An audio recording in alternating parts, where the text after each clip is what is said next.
Perjuangan ini tidak melulu tentang rescue, tentang perbaikan perlindungan hukum, advokasi, dan mengawal generasi Indonesia agar mempunyai mental dan pandangan yang lebih baik tentang hewan.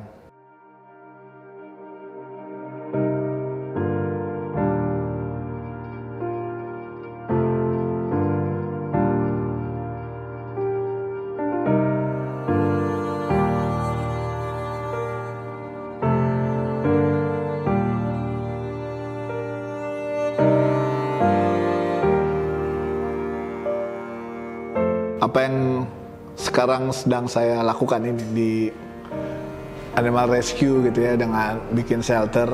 Dunia yang mungkin terlihat aneh buat orang umum. Namanya juga kucing kejebak dalam tubuh manusia. Sebenarnya ini saya lagi menolongin saudara, bukan nolongin kucing ini.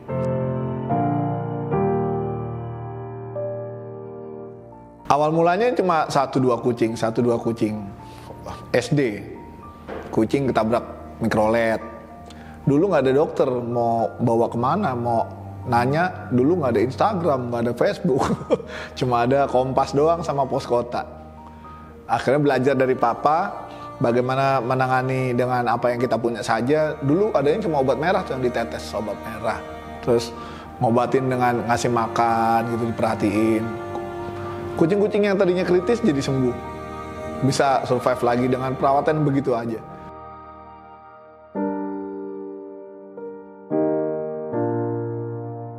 Menikah lalu punya kontrakan 3 petak gitu ya. 1 petak isinya 3 kamar, isinya kucing semua. Lama-lamaan saya merasa kurang baik buat si kucingnya. Geser ke rumah keluarga di Ciledug.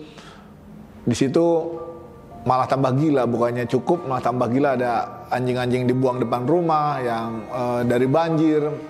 Lalu terpaksa saya harus mesti cari tanah yang lebih luas untuk mereka supaya bisa main dengan proper gitu ya. Saya merasakan mereka bahagia. Tidak ada pembagian wilayah yang ini tukang berantem, enggak, semua blend. Anjing dan kucing dalam satu rumah bareng. Kucing itu ada sekitar 40-an. Anjingnya 30-an dalam satu rumah, ukuran cuma 9x16. Saya harus cari tempat yang lebih proper. Akhirnya dapat satu tempat di Jatijajar, Depok. Dapatnya murah, setahun cuma 17 juta. Itu tempatnya luas sekali. Kenapa bisa murah? Karena tempatnya berhantu.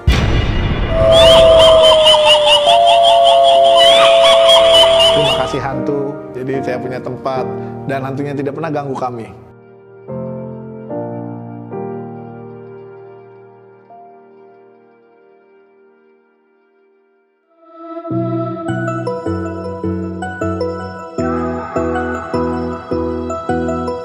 Setelah pindah ke shelter baru, lahannya luas, muncul masalah baru. Pembiayaannya bagaimana? Membiayai 150 ekor anjing lebih ya, lebih dari 150 ekor per hari, lengkap dengan pekerja-pekerjanya yang membantu saya, belum lagi biaya-biaya domestik, biaya lingkungan, preman-preman, ormas yang menganggap ini orang-orang banyak duit nih. Anjing-anjing mau kucing jalanan aja diurusin kok, yuk minta duit yuk. Itu sering kali kami hadapi. Di awal-awal gerakan ini, ketika saya menjalani di 2011, saya sudah melihat buku tabungan saya yang tidak seberapa ini. Wah, ini cuma bisa sampai 8 bulan nih kalau saya breakdown dengan biaya per bulan saya keluarkan. Waktu itu masih dalam taraf rumah. 8 bulan saya akan tamat. Tapi ternyata saya tidak tamat setelah 8 bulan. Saya jualan baju, saya sablon baju, saya bikin merchandise. Saya jualan jasa, nganterin anjing, kucing ke dokter gitu ya. Atau saya juga servis BlackBerry. Waktu itu BlackBerry banyak yang pada sering lemot gitu ya. Saya punya tips and triknya untuk backup, lalu dikasih custom ROM gitu ya, modified jadi lebih ringan. Itu lumayan, pendapatannya sehari bisa sampai 30 unit saya perbaiki, keliling-keliling Jakarta gitu ya, yang penting anjing bisa hidup.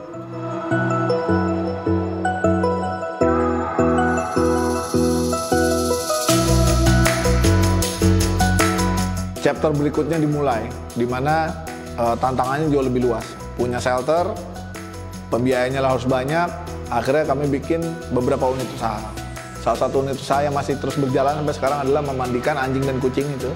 Pet grooming, kami keliling Jabodetabek ini. Teman-teman yang punya anjing galak, kucing galak, kami nggak peduli. Kucingnya akan tunduk ke kami, anjing akan tunduk ke kami.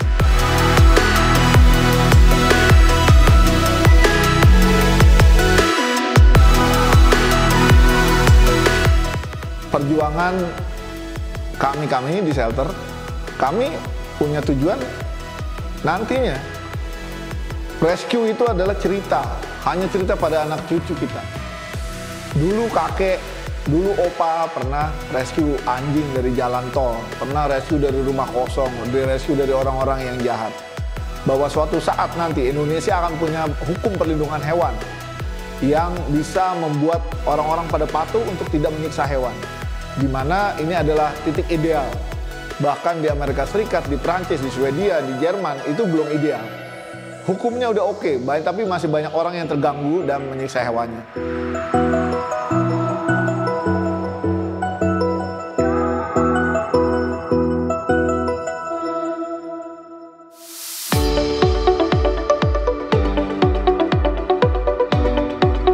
Hingga suatu saat saya percaya bahwa Indonesia akan bisa mencapai titik di mana hewan itu dianggap setara hak hidupnya untuk tidak disakiti, karena kami pun percaya bahwa tidak ada satu makhluk pun yang lahir di dunia mau sengsara, mau dianiaya, mau disiksa.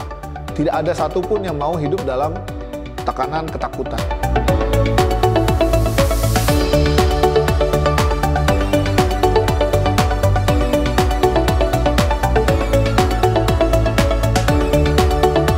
Perjuangan ini tidak melulu tentang rescue, tentang perbaikan perlindungan hukum, advokasi, dan mengawal generasi Indonesia agar mempunyai mental dan pandangan yang lebih baik tentang hewan.